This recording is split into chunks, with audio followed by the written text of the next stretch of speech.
Assalamualaikum warahmatullahi wabarakatuh. Alhamdulillah rabbil alamin wassalatu wassalamu ala asyrafil anbiya wal mursalin sayyidina Muhammad wa ala alihi washabbihi ajma'in.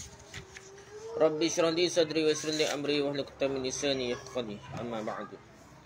Kita sambung balik kitab kita ni, kitab Sabilul Muhtadin karangan Syekh Muhammad Arsyad Al-Banjari.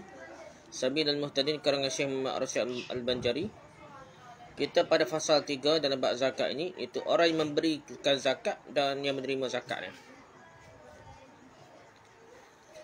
Orang yang meminta harta zakat, meminta zakat dah, atau orang yang tidak meminta. Namun orang yang mulakan zakat ingin memberikan zakat kepadanya, maka hendaklah dilihat kalau dikenal oleh orang yang memberikan zakat, atau orang yang menerima zakat, maka hendaklah diberikan zakat kepadanya. Kalau kenal molek betul-betul ni, betul-betul asnah zakat, boleh bagi zakat lah ke dia. Dan kalau tidak dikenal, maka janganlah diberi kepadanya. Tak kenal molek, betul kau orang ni berhak terima zakat atau tidak, tak boleh beri dah. Siapa yang tidak diketahui keadaan dirinya, apakah ia berhak menerima zakat atau tidak berhak, maka dilihatlah. Kalau katanya aku baru masuk Islam dan Islamku masih lemah, maka keterangannya dapatlah dibenarkan dengan sumpah. Ia kena sumpah wallahi, gitulah kita kata. Tanpa saksi pun tak apa, kerana sukar mencari saksi lah. Kalau kita percaya lah.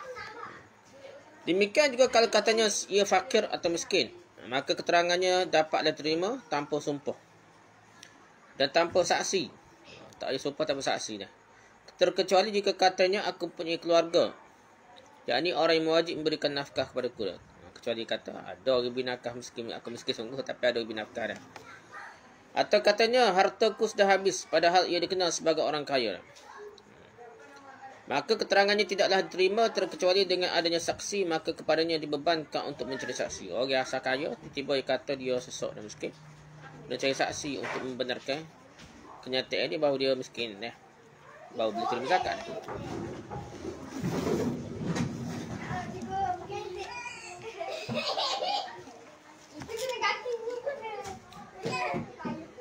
Dan juga kalau ia mengakui menjadi amal zakat, yang ngaku dia nak kutip zakat dah. Atau ia hamba yang mukatab, ia kata dia ni hamba yang ada perjanjian dengan tuan, nak bayar sikit-sikit barulah dibebaskan, jadi merdeka dah. Atau orang yang terhutang, dia kata dia ni orang berhutang, tak ada orang apa untuk nak bayar hutang lah dah. Banyak hutang, triliun ringgit. Atau mu'allaf yang dihormati oleh kaumnya yang masih kafir. Mu'allaf ni ada mu'allaf hak Islam, yang mu'allaf hak tidak Islam, yang mana dia ni orang yang hormat kapur dia, dan orang respect dia, menyebabkan kalaulah diberi zakat dia, maka dia boleh menjinakkan orang-orang lain atas dah, kerana pengaruh besar lah. Atau aku mu'allaf yang memelihara keamanan orang Islam, ni mu'allaf jaga orang Islam dah, dari gangguan orang-orang kafir atau pemberontak, atau orang yang memerangi orang-orang yang kafir. Dia sepada jaga dia ni orang kafir tu, tapi dia jadi orang yang jaga kepentingan negara, ataupun mengelakkan daripada ancaman-ancaman pemberontakan dah. Atau orang yang menakut-nakuti orang yang enggan bayar zakat. Jadi dia ni, dia bukan tugas zakat, tapi dia ni, dia boleh hukum kau, dia boleh ambil ancaman sehingga orang bayar zakat dah. Dia best dah mana dah. Maka semua keterangannya tidak dapat diterima terkecuali dengan adanya saksi. Nak benda-benda kita bincang panjang, ngaku ambil zakat dah, ngaku hamba mukatak dah, ngaku ada hutang dah. Ataupun dia mu'allaf di segi orang dihormati di kampungnya, dia royak dah. Ataupun dia ni jadi orang yang boleh mengelakkan daripada gangguan orang kafir dah, orang Islam dah, dan pemberontak dah. Ataupun dia ni yang mengaku dia ni orang yang memerangi orang kafir, dan dia mengaku dia ni boleh ugut orang supaya bayar zakat. Semua ni kena ada saksi dah, bukti dan saksi supaya orang boleh terima, baru dia boleh terima untuk terima zakat dah. Kalau katanya aku ikut perang sabilillah, perang sabil dah, atau aku Ibnu Sabil, itu orang yang bertempur untuk bekal tengah jalan dah, maka keterangannya dapatlah terima tanpa sumpah kalau telah diberikan harta zakat kepada kedua macam orang di atas. Kalau dia apa sabi dah. Ataupun dia ni Ibnu Sabi, dia orang anak jalan ni lah, maksudnya orang yang putus bekal tengah jalan dah. Jadi tak sopah pun kita boleh terima dah. Tapi ternyata keduanya tidak ikut berperang. Tipu ni kena. Tak pergi apa. Atau tidak melakukan perjalanan sampai 3 hari dah. Tak jadi lebih jadi musafir dah. Bukan kerana menanti teman dan tidak pula menanti bekal. Nah. Maka harta zakat telah diberikan tadi diambil kembali dari kedua orang yang disebutkan di atas. Dia kata pergi, sebenarnya tak pergi. Bismillah. Maka kalau boleh kutip mula duit zakat dia. Kalau ternyata masih ada lagi. Dan kalau sudah habis diambil gantinya. Kalau habis, nak gantilah dan mudah dan tipu kahwin ada dah.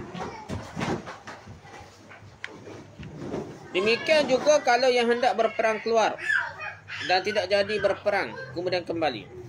Betul-betul nak pergi dah. Dia pun oyak dah tiba zakat. Tiba-tiba siapa terjalan, tak jadi pergi klik balik dah. Diambillah harta zakat daripadanya dah.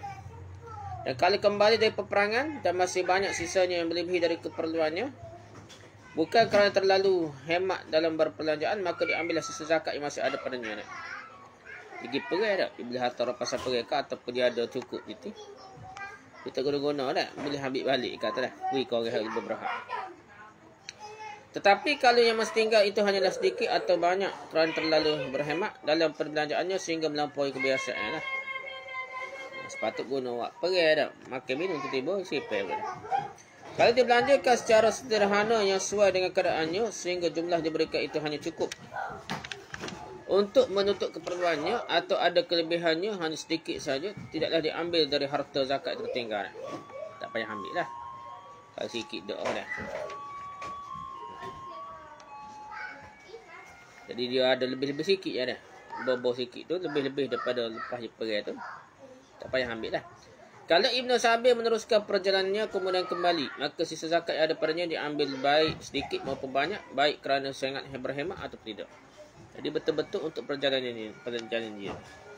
Kalau dia perjalanannya orang musafir, anak jalannya yang macam terbutuh bakal dia, tiba-tiba sahabat dia nak klik kapung, jadi kena ambil balik lah. Beri makan ni banyak, kau beri bekal banyak dia lah. Sekadar perlu lah, hak tinggal dia. Jadi masukkan dengan saksi di sini ialah berita dari seorang yang adil dan 2 orang perempuan. Dan jika dilafazkan sekalipun tidak dengan dimulai menuturkan syahadat. Ya tu yang aku tanpalah sebut mengucap apa dulu. Dan membadai sebagai ganti saksi yang terangkan di atas adalah keadaannya dikenal oleh orang banyak atau keadaannya dibetulkan oleh orang yang menghutangi bagi orang yang berhutang atau dibenarkan oleh tuannya bagi budak yang mengkata. Dia saksi ni pada dengan itulah.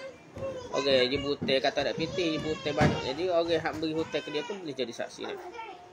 Maka semua itu memadai sebagai ganti saksi. Kata ganti saksi sebenarnya macam saksi dah. Dia mengaku dah.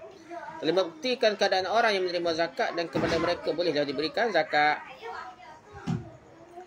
Barang siapa yang ada pada dirinya 2 sifat sebagai penerima zakat, umpamanya fakir dan berhutang pula terhutang, maka ia boleh mengambil zakat dari salah satu dari 2 sifat tadi.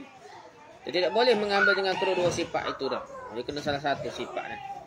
Satu jenisnya. Dan bila antara 2 sifat itu adalah yang mengambil zakat, bukan yang memberikan zakat. Dah. Kalau ia mengambil zakat dengan sifat terhutang atau dengan sifat fakir, maka dibayar dengan harta zakat akan hutangnya dulu, maka ia termasuk orang yang fakir. Dan boleh mengambil bahagian yang fakir, orang fakir lagi. Kalau dia bayar sesam, bayar hutang habis dah. BPT bayar hotel. Lepas bayar hotel tu jadi fakir lagi dah. Maka baru beri pula supaya dia hilang kefakiran dia. Boleh makan minum cukup 10 hari sehari kau dah. Dan ini berlaku pada zakat yang satu jenis.